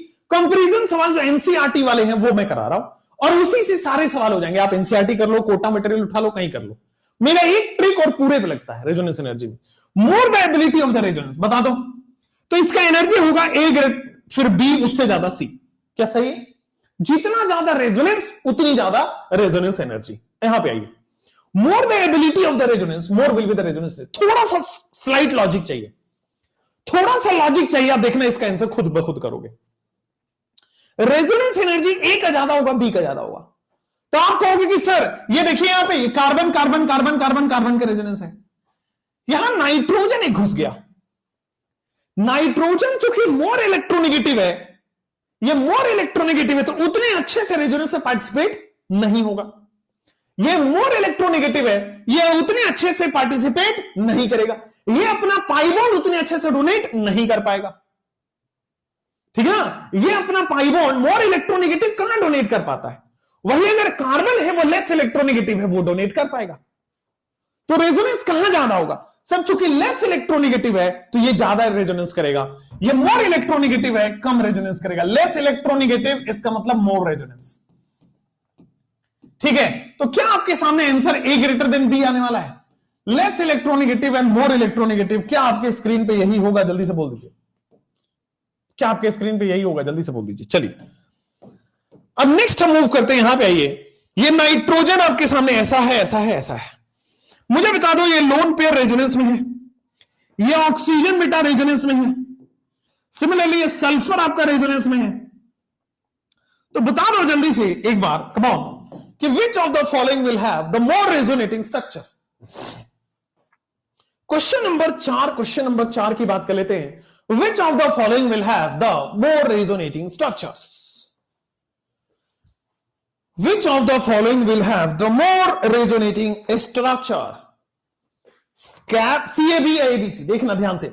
The more ability of doing the resonance. तो ये देखो, सबसे लेस इलेक्ट्रोनेगेटिव कौन है? नाइट्रोजन, ऑक्सीजन या सल्फर? क्योंकि इसको भी लोन पेयर देना है रेजोनेंस के लिए, इसको भी लोन पेयर देना है रेजोनेंस के लिए, इसको भी लोन पेयर देना है रेजोनेंस के लिए। कौन जल्दी देगा? तो जो सबसे लेस इलेक्ट्रोनेगेटिव है, यानी कि सी सबसे ज्यादा होगा। बोलो यहां तक ठीक?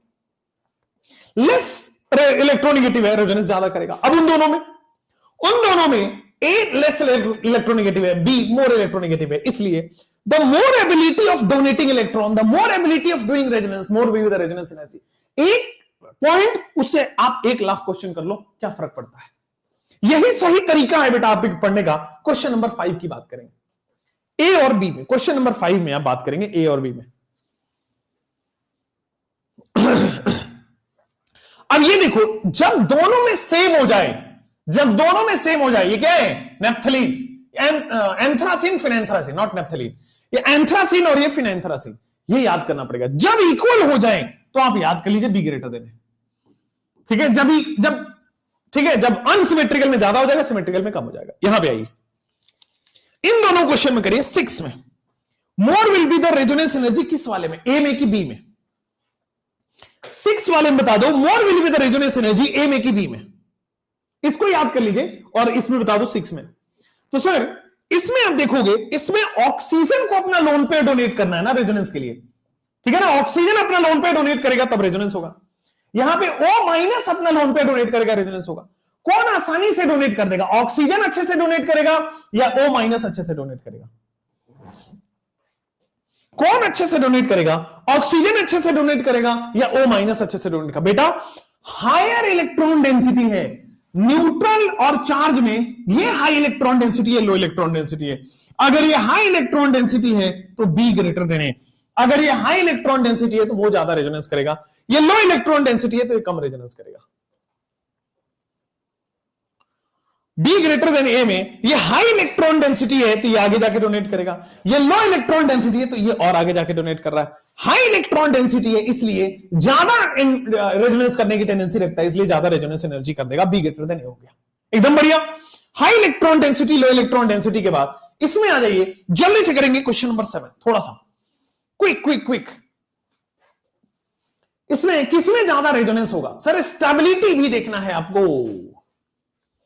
आइए, किसमें? दोनों में ही तीन, आपके पास एक पाई बॉन्ड और एक पॉजिटिव चार्ज है, दोनों में ही एक पाई बॉन्ड एक पॉजिटिव चार्ज है। ए ग्रेटर देन बी या B greater than A? A greater than B, A greater than B क्यों बोल रहा हूं? ए ग्रेटर देन बी क्यों बोल रहा हूं? क्या लॉजिक आपने समझा? देखो यहां पे क्या है ना सर, ज्यादा रेजोनेंस होने की चांसेस है, इधर से भी हो सकता है और इधर से भी हो सकता है। यहां पे एक ही मेथड है, यहां there is only one method, but इस वाले में ए ग्रेटर देन बी होगा। क्वेश्चन नंबर 7 में बेटा ए ग्रेटर देन बी होगा, बोलो हाँ या ना? क्वेश्चन नंबर 7 में आपके सामने दोनों तरफ से रेजोनेंस हो जाएगा, ज्यादा प्रोबेबिलिटी है और एरोमेटिक भी है। चलिए ठीक है, नेक्स्ट यहां पे आइए, CH3COOH। अब इसको आप बनाओगे तो आपको क्लैरिटी आ जाएगी। CH3 C double bond OOH, यहां पे जो रेजोनेंस होगा उसमें ऑक्सीजन को लोन पेयर देना है, यहां पे जो रेजोनेंस होगा यहां पे नाइट्रोजन को लोन पेयर देना है। कौन अपना लोन पेयर आसानी से डोनेट कर पाएगा? कौन अपना लोन पेयर अच्छे से दे पाएगा? ऑक्सीजन या नाइट्रोजन? तो सर लेस इलेक्ट्रोनिगेटिव है, अच्छे से दे पाएगा, मोर इलेक्ट्रोनिगेटिव है, नहीं दे पाएगा। क्वेश्चन नंबर 8 हो गया। क्वेश्चन नंबर 7, क्वेश्चन नंबर 8 के बाद क्वेश्चन नंबर 9 पे मूव करते हैं। यहां ये 9 तो आपको क्लियर दिख रहा है, एरोमेटिक, और यहां पे एरोमेटिक है, ये आपके पास नॉर्मल एंटी एरोमेटिक बोल दीजिए, एंटी नहीं नॉन एरोमेटिक बोल दीजिए, ये एरोमेटिक वाला है। एरोमेटिसिटी अगला टॉपिक ही है। वैसे लॉजिक से सोचोगे, इधर से भी रेजोनेंस है, इधर से भी रेजोनेंस है, यहां पे केवल एक तरफ से रेजोनेंस है। ज्यादा रेजोनेंस किधर है? ज्यादा रेजोनेंस होने के चांसेस किधर से हैं? तो chances of having more resonance from this side, A वाले में। ठीक हुआ। क्वेश्चन नंबर 9 की बात करो, उसमें ऑक्सीजन अपना लोन पेयर डोनेट करके रेजोनेंस करेगा और इसमें नाइट्रोजन अपना लोन पेयर डोनेट करके रेजोनेंस करेगा। तो अगर ऑक्सीजन अपना लोन पेयर डोनेट करके रेजोनेंस कर रहा है और यहां पे नाइट्रोजन अपना लोन पेयर डोनेट करके रेजोनेंस कर रहा है, लेस इलेक्ट्रोनेगेटिव अपना रेजोनेंस करके डोनेट कर पाएगा। शॉर्ट ट्रिक लगाइए, लॉजिक लगाइए, आंसर पाइए। 50 पॉइंट्स पढ़ना नहीं है कि रेजोनेंस एनर्जी में पहले ये देखो, फिर ये देखो, फिर ये देखो। लॉजिक एंड शॉर्ट ट्रिक लगा के आप आंसर ला सकते हैं। ठीक है, आगे बढ़े, कोई प्रॉब्लम? जैसे यहां पे आइए, जैसे इस क्वेश्चन में आओ, ए बी सी में, और क्वेश्चन नंबर 11 और 12 में कंपेयर करो the resonance energy. Question number 11 और 12 में कंपेयर करो द रेजोनेंस एनर्जी। तो देखो ए ऑप्शन, फिर बी ऑप्शन, फिर सी ऑप्शन, सबसे ज्यादा किसका होगा और सबसे कम किसका होगा? तो मैंने बोला जितना रेजोनेंस ज्यादा करने की टेंडेंसी है कंपाउंड, उतना ही रेजोनेंस एनर्जी दे रहा है।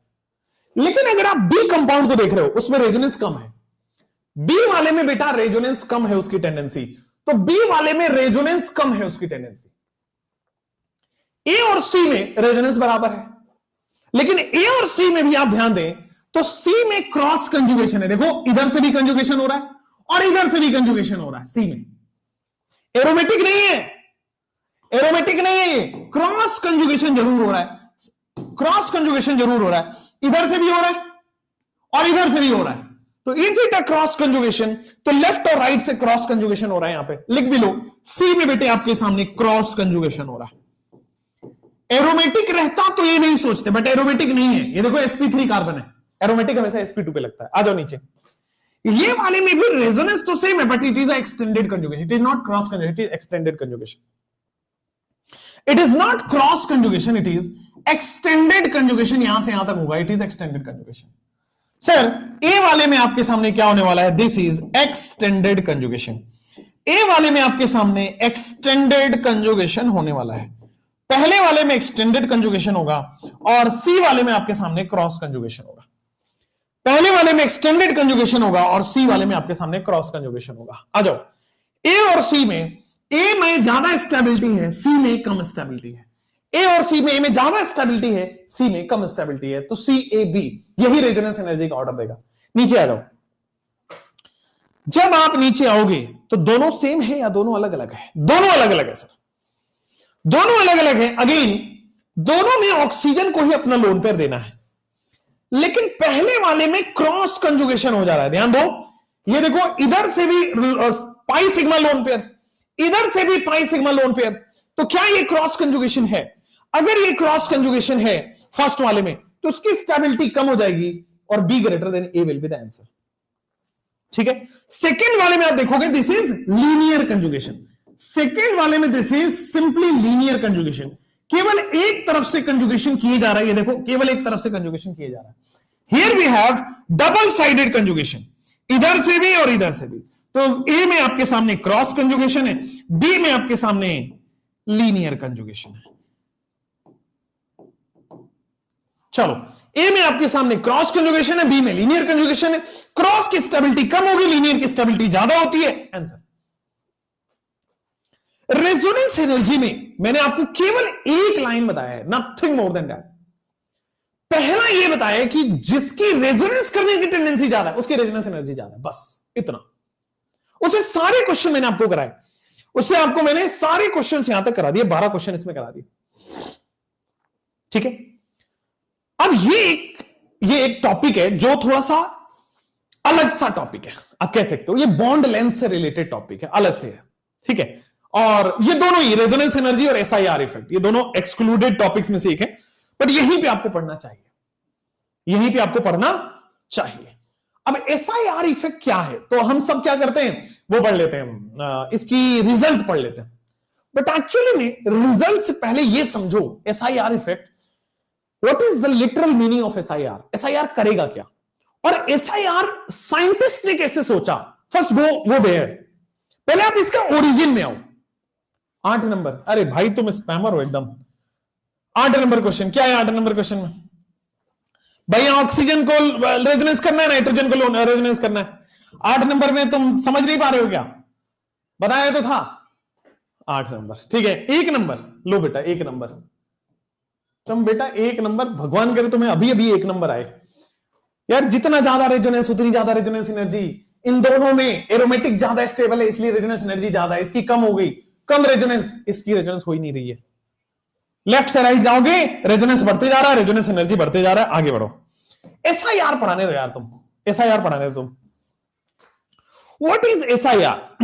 ध्यान से साइंटिस्ट ने कैसे दिमाग में आया और क्यों लोगों ने एसआईआर बताना चालू किया, वहां से मैं स्टार्ट करता हूं। ठीक है, और फिर आपके कंक्लूजन पे लेके आऊंगा कि एसआईआर से आपके सिलेबस में क्या इफेक्ट आने वाला है। ठीक है। ये एक कंपाउंड है ना, ये एक कंपाउंड है जिसको हम लोग पढ़ते हैं 2,4,6 ट्राइनाइट्रो साइक्लोबेंजीन लगा दो, ट्राइनाइट्रो बेंजीन आयोडाइड, 2,4,6 ट्राइनाइट्रो बेंजीन आयोडाइड। ठीक है। अब ये जो ऑर्थो पोजीशन पे, इसको बोल दो ए, ये कार्बन नाइट्रोजन का बॉन्ड लेंथ को ए बोल दिया, इस वाले कार्बन नाइट्रोजन के बॉन्ड लेंथ को बी बोल दिया, और इस वाले कार्बन नाइट्रोजन के बॉन्ड लेंथ को सी बोल दिया। ऑर्थो पोजीशन पे जो कार्बन नाइट्रोजन का बॉन्ड लेंथ है उसको ए बोल दिया, उधर वाले कार्बन नाइट्रोजन को बी बोल दिया, और इधर वाले कार्बन नाइट्रोजन को बेटा सी बोल दिया। एकदम ठीक है, एकदम ठीक है। हाँ, अब देखो आप मुझे बताओगे ए बी और सी में बॉन्ड लेंथ का ऑर्डर क्या होगा। पहले आप अपना लॉजिक लगा लो, वैसे लॉजिक है नहीं आपके पास, दिमाग है नहीं तो वो नहीं होना है, बट फिर भी लगा के देखो कि बॉन्ड लेंथ ए बी और सी में क्या होने वाला है। आप सोचोगे कि सर दिमाग नहीं लगाना पहले ही कि सर रेजोनेंस होगा क्या होगा, वो सब नहीं सोचना है, रिपल्सन होगा वो सब नहीं, लेमैन की तरह सोच के बताओ। तो कोई चेंज तो है नहीं, जैसा यहां है वैसा यहां है, जैसा वहां है, तो आपके हिसाब से sir A equal to B equal to C होना चाहिए, है ना, मन से पूछ के बताओ, ये होना चाहिए। बट ये नहीं आया, जो सोचते हैं वो होता थोड़ी ना है। अब आया क्या, उस पर चर्चा कर लेते हैं। तो सर ए और बी ये बराबर आए और सी अलग आया। ए और बी बड़ा आया बॉन्ड लेंथ 1.45 एंगस्ट्रॉम, और इसका जो बॉन्ड लेंथ आया वो आया 1.35 एंगस्ट्रॉम। ध्यान से समझना, अभी ध्यान से, बड़ी गौर से समझने की बात है। ए और बी का बॉन्ड लेंथ बड़ा आ रहा है और सी का बॉन्ड लेंथ कम आ रहा है। पहला तो तीनों बराबर होना चाहिए, बट ये बड़ा बड़ा क्यों हो गया, वाई? ये बड़ा क्यों हो गया और पैरा वाला छोटा क्यों हो गया? ऑर्थो पोजीशन में बॉन्ड लेंथ बड़ा है, पैरा छोटा है। रीजन उसने ये दिया, रीजन एसआईआर इफेक्ट। अब समझो एसआईआर इफेक्ट क्या हुआ। तो जब ये डिफरेंस आया तो लोगों के दिमाग में आया कि कुछ तो यहां पे थ्योरी लग रही है, सोचना पड़ेगा। तो देखो आयोडीन ग्रुप 5th पीरियड का है, इसका साइज बड़ा होता है। आयोडीन ग्रुप 5th पीरियड का है, साइज बड़ा होता है। NO2 ग्रुप भी बड़ा साइज का होता है, इट इज बिगर साइज। ये वाला NO2 ग्रुप भी बड़ा साइज का होता है, it has a bigger size. तो अगर ऐसा कॉम्बिनेशन बन रहा है कि मेन ग्रुप ये रहे और ऑर्थो पोजीशंस पे आपके सामने ये लग रहा है, तो it has repulsions between them, it has repulsion between them. ध्यान से देखना, स्टेरिक इनहिबिशन ऑफ रेजोनेंस कह रहा है कि सर अगर हमारे पास बड़े बड़े ग्रुप्स ऑर्थो पोजीशन पे लगे हैं, ऑर्थो पोजीशन का मतलब 1-2 पोजीशन, ये 1-2 पोजीशन है, ये 1-2 पोजीशन है। अगर बड़े बड़े ग्रुप्स ऑर्थो पोजीशन पे लगे हो तो इनमें रिपल्सन्स होंगे, और रिपल्सन को अवॉइड करने के लिए ये प्लेन से बाहर चला जाएगा। मान लो इस कमरे में बहुत लड़ाई हो रही है, बहुत धक्का मुक्की हो रही है, 100 लोग बढ़ गए, रिपल्सन हो रहा है, तो मैं धक्का मुक्की अवॉइड करने के लिए, रिपल्सन अवॉइड करने के लिए रूम से बाहर चला जाऊंगा, इस रूम से बाहर निकल जाऊंगा, वहां चला जाऊंगा जहां पे रिपल्सन कम हो। सिमिलरली एसआईआर इफेक्ट भी यही कहता है कि अगर ऑर्थो पोजीशन पे 1-2 पोजीशन पे बड़े बड़े ग्रुप्स लगे हों तो फिर रिपल्सन लगता है, और रिपल्सन लगता है तो रिपल्सन को अवॉइड करने के लिए ये जो ऑर्थो वाले ग्रुप्स हैं, ध्यान दीजिए, ऑर्थो वाले ग्रुप्स ये प्लेन से बाहर चले जाएंगे। This is SIR. क्लियर है, समझ में आया? और नाइट्रो ग्रुप चूंकि प्लेन से बाहर चला गया तो नाइट्रो ग्रुप में रेजोनेंस नहीं होगा। रीजन बीइंग नाइट्रो ग्रुप में रेजोनेंस नहीं होगा क्योंकि रेजोनेंस हमेशा प्लेनर चीजों में होता है, प्लेनर एटम्स में होता है, नॉन प्लेनर में नहीं होता है। ठीक है, क्लियर है, कोई दिक्कत नहीं है, आगे बढ़े, समझ में आ रहा है? ए ऑर्थो वाले दोनों बराबर हो गए क्योंकि दोनों पे इक्वल अमाउंट ऑफ रिपल्सन लगेगा और दोनों इक्वल अमाउंट ऑफ प्लेन से बाहर चले जाएंगे। तो अभी हमें पढ़ना है कि सर ये स्टेरिक इनहिबिशन ऑफ रेजोनेंस क्या है। ध्यान दीजिएगा, एसआईआर, एसआईआर को हम लिखते हैं स्टेरिक। अब इसको समझाता हूं। इनहिबिशन, इनहिबिशन का मतलब होता है बच के निकलना ऑफ रेजोनेंस। इनहिबिट करना यानी कि बचना, छोड़ना, हटाना, रेजोनेंस। अब आओ सर, अगर मान लो यहां पे रिपल्सन नहीं हुआ था, नजर स्क्रीन पे होनी चाहिए इधर। अगर मान लो रेजोनेंस नहीं हो रहा, तो अगर मान लो रिपल्सन नहीं हो रहा तो यहां भी रेजोनेंस होगा NO2 में और यहां भी रेजोनेंस होगा NO2 में। अगर मान लो रिपल्सन नहीं हो रहा तो यहां भी रेजोनेंस होगा और यहां भी रेजोनेंस होगा। क्लियर? ठीक है। तो अब चूंकि स्टेरिक रिपल्सन लग रहा है तो ये क्या करेंगे, प्लेन से बाहर चले गए। ठीक है ना, अपने प्लेन से दूर चले, दूर तो नहीं, बाहर चले गए, आउट ऑफ द प्लेन चला गया। मान लो ये बोर्ड में है तो बोर्ड से बाहर आ गया, ऐसे निकल जाएगा। ये बोर्ड है तो बोर्ड से बाहर ऐसे निकल जाएगा। तो रेजोनेंस था पहले, रिपल्सन नहीं था तो, और रिपल्सन होने की वजह से रेजोनेंस इनहिबिट हो गया, रेजोनेंस से बच गया। इसको कहते हैं स्टीरिक रिपल्सन की वजह से रेजोनेंस इनहिबिट हो गया। What is SIR? इस रेजोनेंस, ठीक है, व्हाट इज SIR? तो होता क्या है सर, यहां पर रेजोनेंस हो रहा है, इधर भी इधर भी इधर भी, लेकिन चूंकि इन दोनों में स्टीरिक रिपल्सन लग रहा है तो प्लेन से बाहर चले गए, तो इसमें रेजोनेंस नहीं लग रहा है। This is SIR। What is steric inhibition of resonance? Steric inhibition of resonance कहता है कि इफ यहां पे लिखो, if large groups are present at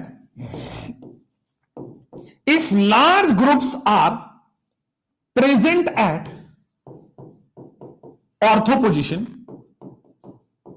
अगर ऑर्थो पोजीशन पे लार्ज ग्रुप प्रेजेंट होंगे then they will feel repulsion. If large groups are present at ortho position then they will feel repulsion. If large groups are present at ortho position, अगर large groups present हो ortho position पे then they will feel repulsion. If large groups are present at ortho position then they will feel repulsion, ठीक है। And due to repulsion group at ortho position, groups at ortho position goes out of plane.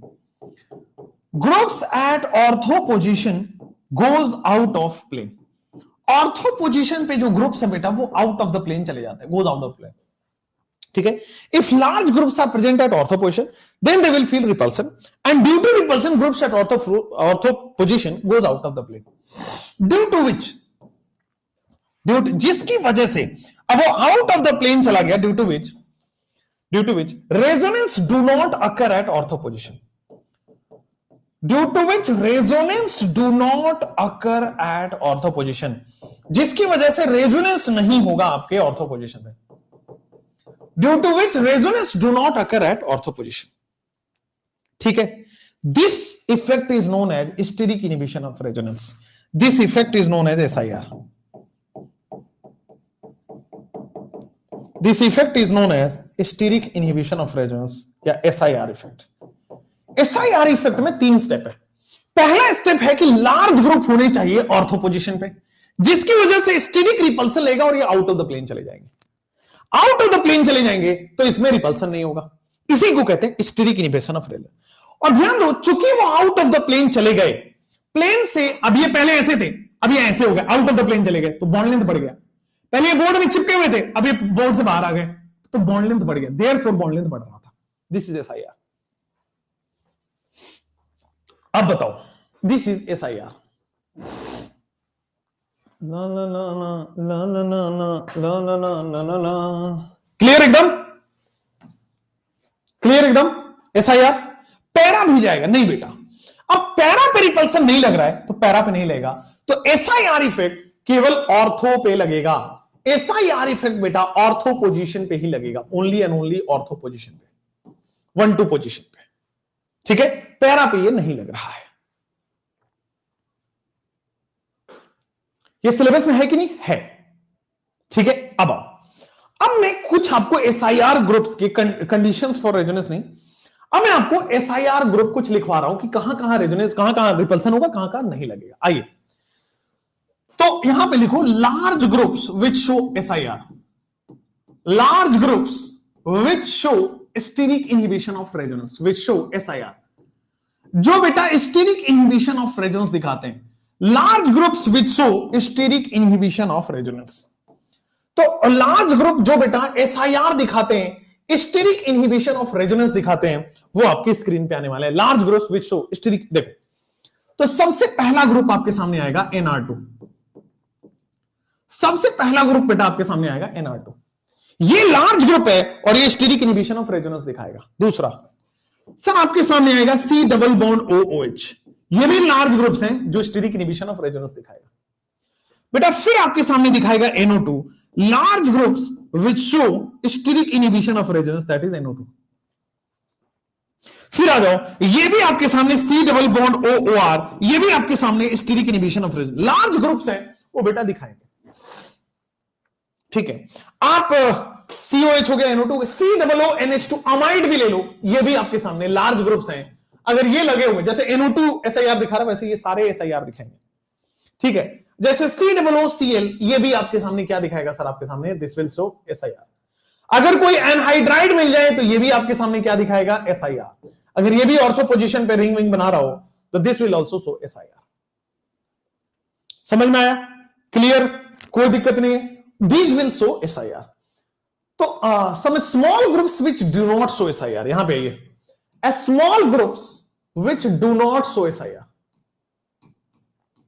which don't show SIR या do not show SIR, a small groups जो SIR नहीं दिखाते, a small groups which do not show steric inhibition of resonance। तो आइए, small groups which do not show SIR, तो देखो आपके सामने OH SIR नहीं दिखाएगा, आपके सामने NH2 SIR ग्रुप नहीं दिखाएगा, आपके सामने C ट्रिपल बॉन्ड N नहीं दिखाएगा, आपके सामने H नहीं दिखाएगा, आपके सामने D नहीं दिखाएगा, आपके सामने T, हाइड्रोजन, ड्यूटेरियम, ट्रिशियम, ये सब नहीं दिखाएगा, ठीक है। आपके सामने आप कहो तो फ्लोरीन नहीं दिखाएगा। और बताओ, एकदम ठीक है, हाँ। तो दिस इज योर, ये सब नहीं दिखाएंगे। OH के साथ साथ OR भी नहीं दिखाएगा, which will not show OR, which will not show SIR। तो जो SIR दिखाएंगे वो मैंने आपको स्क्रीन पे लिख दिया, जो SIR नहीं दिखाएंगे वो मैंने आपको स्क्रीन पे लिख दिया। अब आगे बढ़ते हैं। देन तो large groups which show steric inhibition of resonance screen पे है, और which do not show steric inhibition of resonance screen पे है। तो कंडीशन ये आपके सामने हो चुका है। अब जैसे यहां पे आओ, क्वेश्चन नोट डाउन कर लिया आपने, नोट डाउन कर लिया। आयोडीन का क्या बेटे, इनको छोड़ दिया जाए तो बाद बाकी सारे दिखाएंगे, आप ऐसे सोच लो। तो क्लोरीन ले लो, ब्रोमीन ले लो, आयोडीन ले लो, ये सारे आपके दिखाएंगे। इनको छोड़ दो तो बाद बाकी सारे आपके पास दिखाएंगे SIR। जैसे यहां पे आओ, कह रहा विच of the following will show SIR, कौन SIR दिखाएगा और कौन नहीं दिखाएगा। इसका फोन आ रहा है, अनुश्री भाई, ट्रू कॉलर कह रहा अनुश्री का फोन है, मैं नहीं उठाऊंगा, ठीक है। देख रहे हो तुम, शक्ति देख रहे हो तुम, आ जाओ। विच of the following will show SIR, एक से ज्यादा ऑप्शन भी हो सकते हैं। देखो ड्यूटेरियम है, ट्रिशियम है, ये SIR नहीं दिखाएगा, चलो भाई। NO2 है, मिथाइल, क्या ये शो कर, OH OR नहीं शो करेगा, OH OR शो नहीं करेगा। कौन कौन सा शो करेगा, तो आपके सामने दो ऑप्शन है, A एंड C, दोनों ही बेटा। C को क्यों बोल रहे हो, C ने क्या गड़बड़ी किया है भाई, C को क्यों बोल रहे हो, C ने क्या गड़बड़ी कर दिया ऐसा, A और C दोनों ही। तो बोथ ये नहीं शो करेगा क्योंकि OH है यहां पे, OH do not show SIR। यहां पे देखो ड्यूटेरियम, ट्रिशियम है, ये डू नॉट शो SIR। चलो मैं यहां पे बताओ, मैक्सिमम एक्सटेंट ऑफ SIR किसका होगा, A B C और D में सबसे ज्यादा SIR किसका होगा। C क्यों सर, अरे भाई NO2 आपके सामने बड़ा ग्रुप है, मिथाइल आपके सामने बड़े ग्रुप्स हैं। मैंने बोला ना, इनको छोड़ दो तो बाद बाकी सारे शो करेंगे। तो क्या इसमें मिथाइल स्मॉल ग्रुप में लिखा हो, नहीं, तो इनके ग्रुप में आ गया तो it will show SIR, simply it will show SIR। ठीक है ना, बड़े बड़े ग्रुप्स आ गए तो therefore it will show SIR, A and C will show SIR। Next, which of the following maximum कह रहा है, सबसे ज्यादा किस में दिखाया जाएगा, मैक्सिमम एक्सटेंट ऑफ SIR किस में होगा, A में कि B में। देखो ये तो यहां चला गया, ओके सर, यहां पे देख लो, ये N पे मिथाइल लगा, यहां पे मिथाइल लगा है, ये तो उल्टा चला गया सर, ये भी उल्टा चला गया। क्या आप देख पा रहे हो कि सबसे ज्यादा रिपल्सन हो रहा है, और सबसे ज्यादा रिपल्सन यहां लग रहा है B ऑप्शन, सबके B ऑप्शन लग रहा है, एकदम बढ़िया। अब यहां आप B कैसे सोच रहे हो भाई, कहां ऑर्थो पोजीशन है, ये 1-3 पोजीशन हो गया भाई, ये 1-3 पोजीशन हो गया, 1-2 पोजीशन पे बोला था, 1-3 पोजीशन हो गया, 1-2 पोजीशन पे बोला था। कहां सो रहे हो क्या तुम, अगले में यहां पे आ जाओ। Arrange the following compound in the decreasing SIR effect, arrange the following compound in the decreasing SIR effect. सबसे ज्यादा SIR कहां दिखाएगा, जहां पे रिपल्सन सबसे ज्यादा होगा वहां पे SIR सबसे ज्यादा होगा। जहां पे बच्चों रिपल्सन सबसे ज्यादा है वहां पे SIR सबसे ज्यादा है। तो रिपल्सन सबसे ज्यादा D में है, फिर बच्चों C में है, फिर बच्चों B में है, फिर बच्चों ए में है, तो सबसे ज्यादा रिपल्सन आपके पास ये है, and therefore DCBA is the answer. जितना ज्यादा मिथाइल ग्रुप है उतना ज्यादा रिपल्सन कर रहा है, कम मिथाइल ग्रुप होगा कम रिपल्सन, और कम हो गया और कम हो गया। तो क्वेश्चन नंबर 3 आपके स्क्रीन पे आ गया। नेक्स्ट आप देखोगे यहां पे, arrange the following compound in the decreasing SIR effect. FClBrI सबसे ज्यादा कहां है और सबसे कम कहां है? तो FClBrI जहां पे साइज सबसे बड़ा है वहां पे SIR सबसे ज्यादा लगेगा। देन आपके सामने D हो गया, C हो गया, B हो गया, A हो गया। ठीक है, arrange the following compound in the SIR effect. अगर आपके सामने बच्चे की SIR इफेक्ट है तो देख लो, FClBrI में आपके स्क्रीन पे आई आ चुका है, FClBrI में आपके सामने आई आ चुका है, DCBA। More the size, more will be repulsion and more will be the SIR effect. More the size, more will be repulsion and more will be the SIR effect. Next is aromaticity. Next bit आपके सामने आ रहा है aromaticity। आइए, aromaticity क्या होता है? ठीक है, आएंगे। aromaticity क्या होता है? एक्चुअली प्रॉब्लम पता क्या है, एरोमेटिसिटी के क्वेश्चन ही नहीं दिया, एरोमेटिसिटी का भैया क्वेश्चन ही नहीं दिया, थैंक यू करा दिया इन्होंने। अरे अरे अरे अरे अरे, चलो लो लो लो no no no no no no no no no no no no no no no no, चलो इसको यही रखते हैं। ठीक है, एरोमेटिसिटी का स्लाइड ही नहीं दिया इन्होंने, यही रखते हैं। I am your student from an academy to Uzair. बहुत बढ़िया, थैंक यू सो मच यार, बहुत बढ़िया। Neutron last is my hope, please hint दे दो बेटा। उजैर आप टेलीग्राम पे कनेक्ट कर लेना, मैं आपको दे दूंगा। ठीक है, चलिए, यस यस, ठीक है। एरोमेटिसिटी वगैरह नहीं, अब एक उसमें क्वेश्चन ही है, समझाना क्या है, समझाना क्या है, हकल्स रूल समझाना है, aromatic, non aromatic, anti aromatic. ठीक है, aromatic, non aromatic, anti aromatic, और उसमें क्वेश्चन इन्होंने दिया ही नहीं, तो बेटा अब कल कर लेंगे। ठीक है, तो कल कल कल कल हम करेंगे। और एरोमेटिसिटी, एरोमेटिसिटी के बाद आपका आ जाएगा हाइपर कंजुगेशन। तो एरोमेटिसिटी और हाइपर कंजुगेशन एक में ही होगा, एक लेक्चर में। और एरोमेटिसिटी हो गया, फिर हाइपर कंजुगेशन हो गया, देन फिर आपके सामने सबका मिक्स क्वेश्चन। ठीक है, सबका carbocation stability, carbon ion stability, फिर रेडिकल स्टेबिलिटी, और लास्ट में एरोमेटिक। ठीक है, हार्डली 3 लेक्चर्स मोर, 3 लेक्चर में फिर हम आइसोमेरिज्म पे जंप कर जाएंगे। ठीक है, चलिए, थैंक यू। 3 से 4 लेक्चर मैक्सिमम। चलिए बेटा, थैंक यू, बाय बाय।